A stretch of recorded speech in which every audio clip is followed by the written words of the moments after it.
I love to buy future rookie picks, especially those future firsts that never lose value. And if you trade for the right pick just a year or two ahead, they can be an accelerant on a rebuild or a huge piece to continue dominating your league with an already amazing roster. And one of my new favorite ways to do this is by targeting a middle of the pack team that might be overconfident in their ability to compete and trade them like an okay but no real upside kind of player, you know who I'm talking about, for that future first, and then let the season play out. And with a little bit of luck, that pick turns into a top 5, top 3 even first round pick. So real life example of this, I just did this exact thing in my home Dynasty league where I traded away DJ Moore and Jamal Williams for a 2025 first from a guy who has always tried to compete but hasn't finished higher than 6th in a season in our 10-team league. Before this deal, his roster was Dak and Mac Jones at quarterback, James Conner, Dameon Pierce, and Rachaad White at running back, Diggs, Higgins, Burks, and Pickens at wide receiver, and TJ Hawkinson and Dalton Kincaid at tight end. And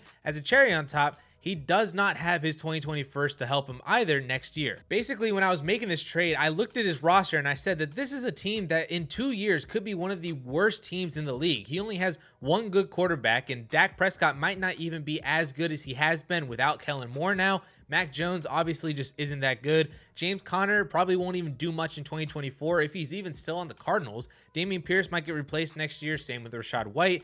Stephon Diggs will be 30, almost 31. T. Higgins, he's good, but he just hasn't been more than like a solid wide receiver 2 for 3 years. Treylon Burks, maybe he's good, maybe he's not. We don't really know what he is. George Pickens, I don't think is on the verge of a breakout season. And then he doesn't have a first next year to improve this team in that way either. This could be a top 3 pick in 2025 and maybe 15 to 20% odds of it being the 1.01. And all I had to do to get this pick was send him DJ Moore and Jamal Williams, just 2 players that I don't think will have any real positive impact on that roster to prevent that pick from not being top 3. So this is the type of move that I want to be doing, and you really only have to do this move once every year. Just identify that middle of the pack team in your league, bet against them, and if you win that bet, your roster value just increased at their expense. So who are some players that I would be looking to trade away in these types of deals right now? Guys that I don't believe will be positive assets production-wise, but offer enough value that you could still get a future first-round pick for them. Well, number one, I already said it, it's DJ Moore. Moore has carried a lot of dynasty value in recent years for a player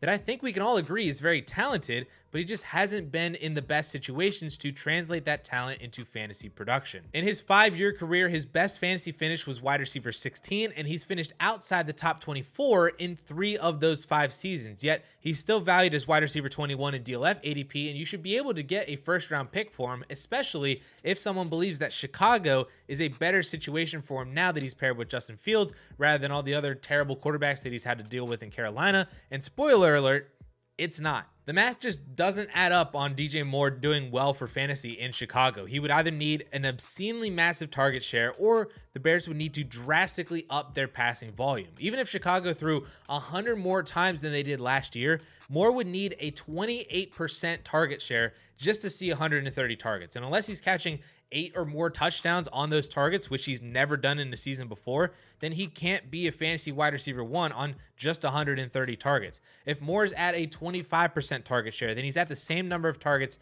as he had last year and in 2020 when he was the wide receiver 25, barely different than like Zay Jones or Juju Smith-Schuster last year.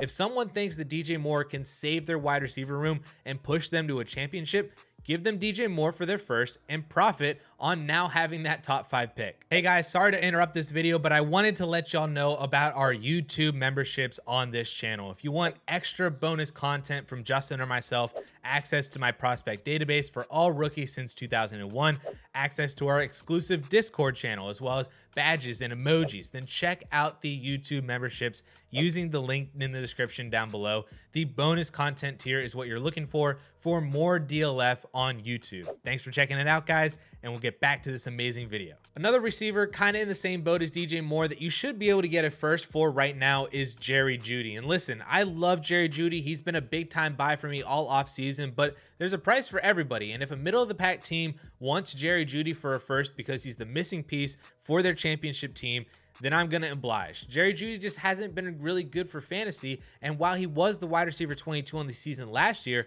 that largely comes from his huge 3-touchdown game at the end of the year last year. You take away 2 of those touchdowns, and all of a sudden, Jeudy's the wide receiver 27 again. No different than Zay Jones or Juju Smith-Schuster. But even if Jerry Jeudy is a hit in 2023, the Broncos offense is so much better. Russell Wilson returns to form. I don't think that a hit for him means anything more than like wide receiver 12 to 15, which is really good. Don't get me wrong, but it's not just a massive difference maker for your team that can single-handedly take you into the playoffs. Take Christian Kirk, for example, wide receiver 12 on the year last year. Great for fantasy football, right? Except he lost value in Dynasty because his team added an alpha wide receiver 1, which could also easily happen to Jerry Jeudy next year as the Broncos move on from Courtland Sutton. Sean Payton starts crafting this team as he likes. So Jeudy to me is another low upside player that I would be happy to sell in general for a mid-first round pick in 2024 with a good possibility of being potentially top 5 if that team does worse than expected. Moving over to running backs, the one obvious one for me here is Dameon Pierce, currently RB20 in May DLF ADP. And do you know who needs running backs in your fantasy league? Everybody, basically, but most especially those fringe teams who are just that one RB2 away from securing a playoff spot, and Dameon Pierce could be that guy for them.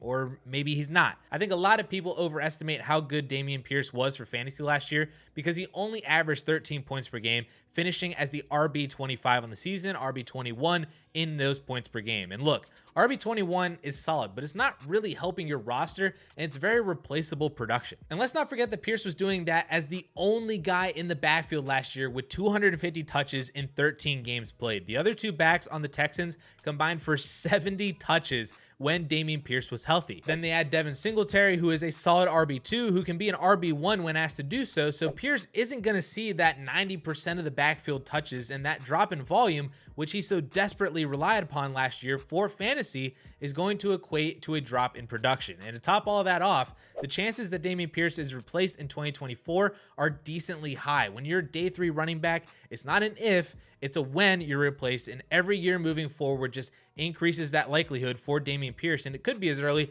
as the 2024 NFL draft. And if that happens, you'll be so much happier that you have that first round pick than you do Dameon Pierce. And there are a bunch more players that I could have highlighted here as well, so let me just rattle off some honorable mentions here, including Isaiah Pacheco, Devon Achane, James Cook, Brian Robinson, David Montgomery, Alexander Madison, Deontay Johnson, and George Pickens, Jamison Williams, Pat Freiermuth, and Darren Waller. And I'll also include Chris Godwin and Terry McLaurin as players that I would want to sell for a first plus. So like a first and Elijah Moore, or a first and AJ Dillon, or even just a first and second from that middle of the pack team.